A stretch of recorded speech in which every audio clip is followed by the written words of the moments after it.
Ya, jadi tadi sudah kita bertemu dengan penyelidik ya, Satgas Tipkor Mabes Polri di Barskrim ini, kemudian mereka sedang dalam posisi mendalami materi fakta-faktanya, kemudian terkait juga CCTV mereka akan dalami karena CCTV ini kan ada, jadi pembuktian terhadap perkara Ibu Linda Susanti ini sangat erat kaitannya dengan CCTV, terutama yang ada di Bank BCA miliknya cabang Tebet, Jakarta Selatan, dan yang kedua CCTV yang ada di KPK sendiri.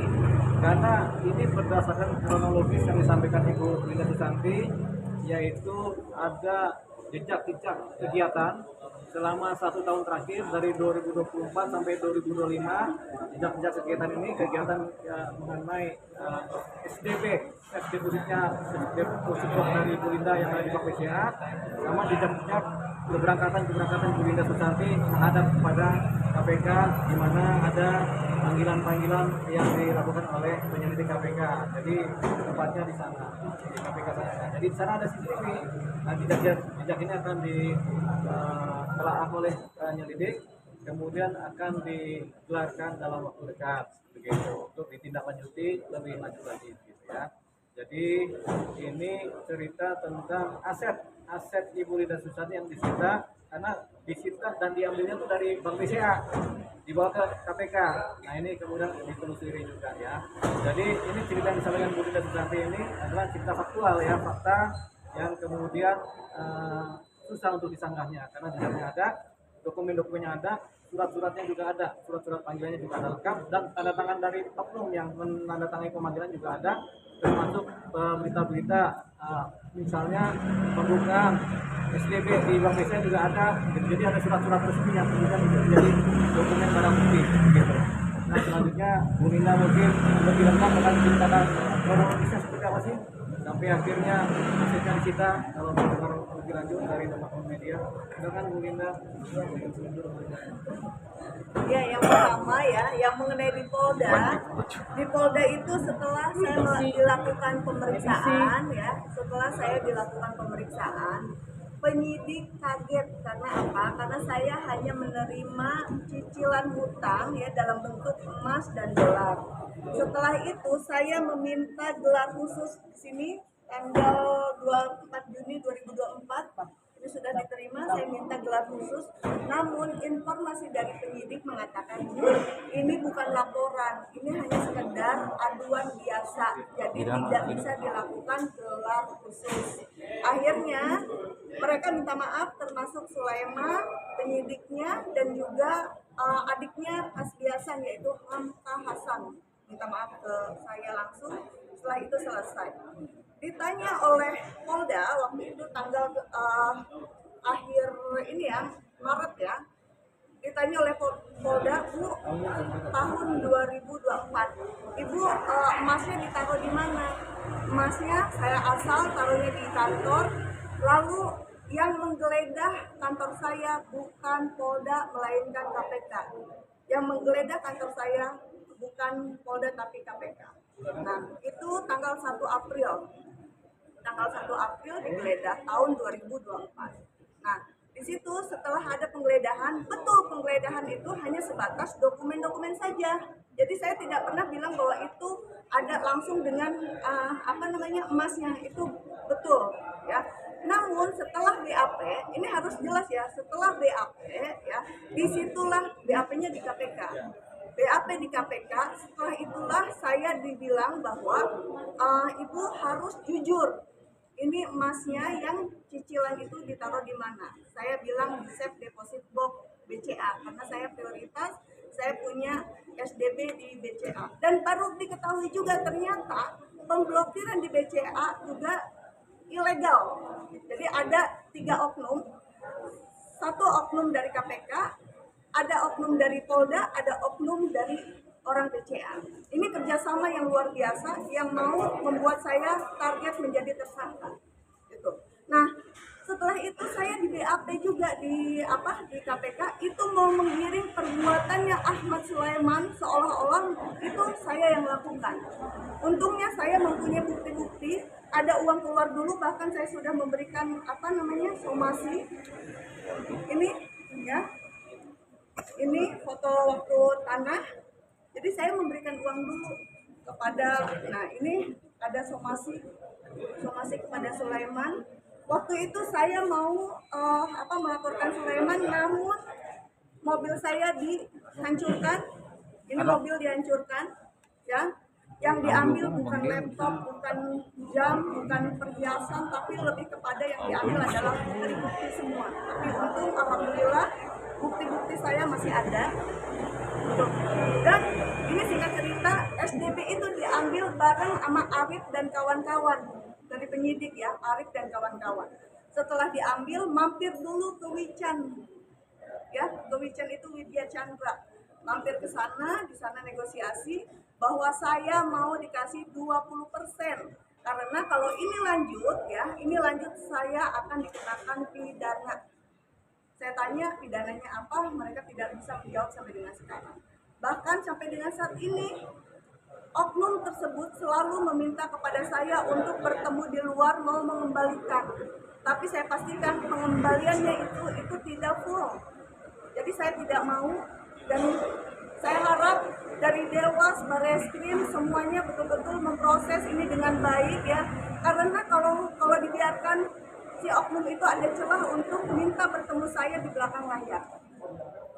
Gitu, untuk minta ketemu saya di belakang layar dan mau saya disuruh bungkam dan lain sebagainya. Tapi saya di sini tidak menyerang KPK-nya, saya hanya menyerang oknumnya. Oknumnya di sini Arif dan kawan-kawan dan diketahui oleh Pak Asep Guntur.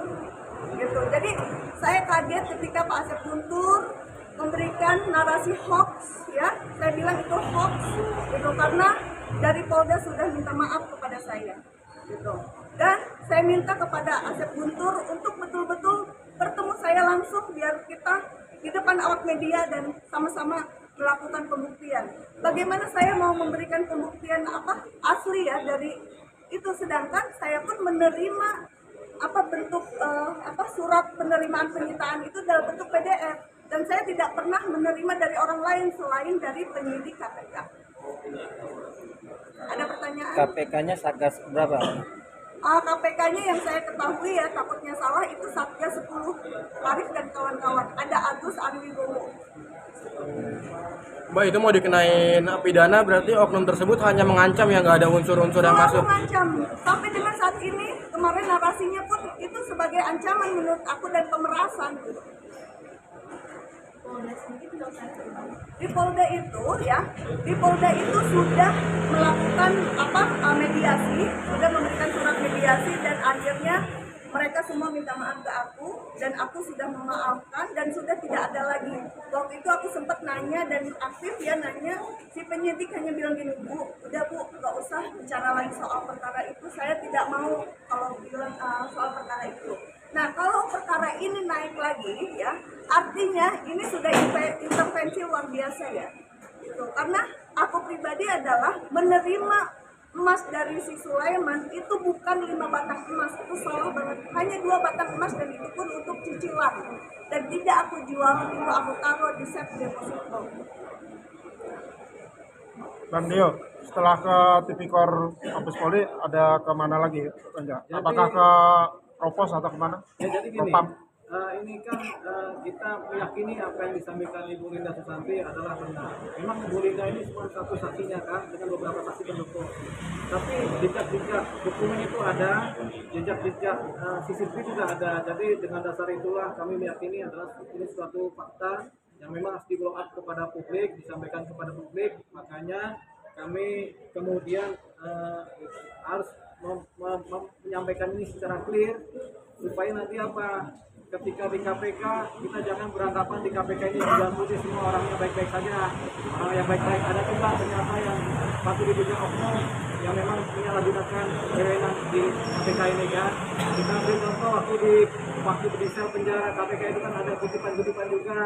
Kemudian ada beberapa oknum yang kemudian dari KPK juga tertangkap juga kan. Jadi ini kita ingin membersihkan KPK supaya KPK ini jangan rusak karena ulah segelintir orang di dalamnya. Jadi kita menjaga bahwa KPK supaya KPK juga mempunyai institusi yang membersihkan korupsi. Jangan sampai mereka ada bagian-bagian yang terlibat korupsi itu dia.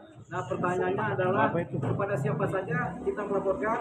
Pertama kita sudah melaporkan ini kepada pihak Satgas Tipikor Mabes Polri, Barreskrim. Yang kedua kita sudah melaporkan ini juga kepada Kabar Skrim, kepada Pak Sahar kita sudah laporkan. Yang ketiga kepada Kapolri juga sudah kita laporkan dengan dokumen lengkap. Kemudian kepada Irwasum sudah kita laporkan. Kemudian sama di Propam juga sudah kita laporkan ini sebagai suatu laporan yang menjadi kesatuan, tapi masing-masing memegang dokumen yang kita laporkan masing-masing. Kemudian kita juga sudah adukan ini kepada Kejaksaan Agung, kepada Kejaksaan Agung sudah kita adukan 3 minggu lalu. Ini kita nanti akan mengejar ke Kejaksaan Agung untuk prosesnya bagaimana. Kita juga sudah sampaikan kepada Komisi 3 DPR melalui penerimaan surat, kemudian sudah diterima dan sudah ada di meja pimpinan DPR untuk kita adakan RDP. Yang terakhir kita sudah adukan juga kepada Dewan Pengawas KPK supaya ini diproses ini baik benarnya, supaya nanti ketahuan, jangan hanya mendengarkan dari satu pihak saja, tapi mendengarkan dari semua pihak. Makanya kami Bu Linda ini menunggu panggilan-panggilan tersebut supaya akan memperjelas begitu. Yang patut kami sampaikan adalah tidak mungkin satu orang berani melawan KPK kalau tidak punya data-data valid begitu. Jadi itu yang menjadi posisi psikologis kenapa kami berani menyampaikan ini, karena nggak mungkin satu orang berani melawan KPK kalau nggak punya data yang valid dan kejadian-kejadian perkara yang valid juga. Itu tadi. Oke. Jadi tinggal nunggu proses saja, semua udah lengkap. Iya. Ya, yang pasti harapannya ya agar Dewas juga segera melakukan pertemuan ya dua kubu antara oknum penyidik dan juga saya pribadi didampingi Bang Deolipa, supaya apa? Supaya semuanya terang benderang dan tidak ada lagi negosiasi di belakang, juga tidak ada ancaman ya, karena saya pribadi sudah sering ada percobaan penikaman dan lain sebagainya. Jadi saya mohon kepada Dewas, tolong saya, kepada Presiden juga tolong saya untuk betul-betul ini diadili gitu loh, betul-betul dipanggil. Jangan sampai ini dibiarkan. Penangkapan itu bentuknya gimana? Jadi saya pernah mau ditikam itu pada saat saya mau ke bandara, gitu. Ada yang mau coba bunuh saya, terus juga ada yang melempar air keras pada saat saya di Singapura. Gitu. Jadi saya minta tolong kepada Dewas dan juga kepada Presiden Prabowo supaya ini benar-benar diperhatikan, dan kepada Komisi 3 supaya kedua belah pihak ini juga dipertemukan. Itu sih agar terang benderang dan tidak framing, tidak asumsi, dan semuanya netral. Pernyataan dari itu jubirnya KPK gimana tanggapannya yang kemarin? Ya kan jubir KPK Pak Budi Prasetyo, saya juga sudah WA beliau, tidak pernah dibalas bahwa ini beliau itu tidak pernah tahu ya, karena waktu itu jubir KPK-nya adalah Ali Fikri. Jadi beliau tuh tidak pernah tahu. Nah, kalau misalkan mau tahu seharusnya panggil saya segera, jangan sampai ada oknum ini punya celah untuk bertemu saya di belakang layar. Waktu pertemuan di Surabaya itu dengan Miss Berga gimana tuh? Ya kalau untuk pertemuan itu kan awalnya mau dikembalikan